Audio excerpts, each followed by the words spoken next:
Well, here's a live look outside. Starting to get dark early these days. Yeah, and the cloud cover is still there as we roll into our Wednesday night and Thursday. Chief Meteorologist David Chanley out on the Fox 5 weather deck to tell us about our forecast. David? Yeah, Thomas and we do have some cloud cover out there, but we also have a lot of smoke and haze. You can kind of see it filtered here behind me. As you know, it is very, very dry in the midst of a drought, and we're finding that a front came through us. And what that did is reinforce the dry air that we have already in place. The wind kicked up, had a wind gust up to 29 miles an hour, and that is fanning some wildfires. In fact, Skyfox 5 was up and over North Georgia looking at some of the haze that we have here coming in from North Georgia. Just spoke to the Georgia Forestry Commission. There was 146 different wildfires since Monday alone. And of course, the biggest one is well up in North Georgia in Fannin County. And meteorologist Jeff Hill joins me right now. And Jeff, we've been monitoring this fire for the better part of a week up there in Fannin County.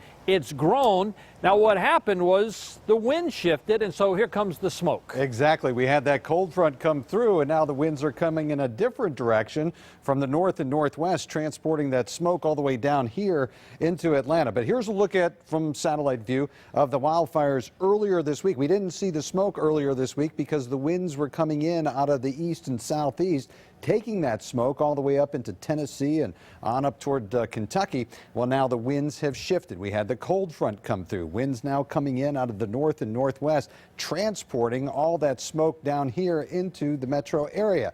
I think, though, that the winds will get a little lighter later on tonight, so hopefully that will help to clear the skies a little bit. But it's the Rough Ridge Fire, the one in Fannin County, 6,407 acres burning up there. Also, the Bottler Fire up in Clay County, North Carolina. That's starting to get out of control, too. That's about 1,700 acres. So if you live in Clay County, be aware that there's evacuations already starting to take place there with that fire that is spreading quickly. Here's a look at the wind and the direction as we go through the overnight. Still pretty strong, so we'll probably have at least some of that smoky conditions all the way down here into Atlanta through about 10 o'clock. But once we start heading into the overnight hours into early tomorrow, the winds get a lot lighter. So I think tomorrow the smoke problem is probably going to be more confined to the North Georgia mountains as that smoke just kind of hangs around up there. But David will be back with a complete look at the forecast for you coming up in just a few minutes. All right, Jeff. Well, let's take a look now.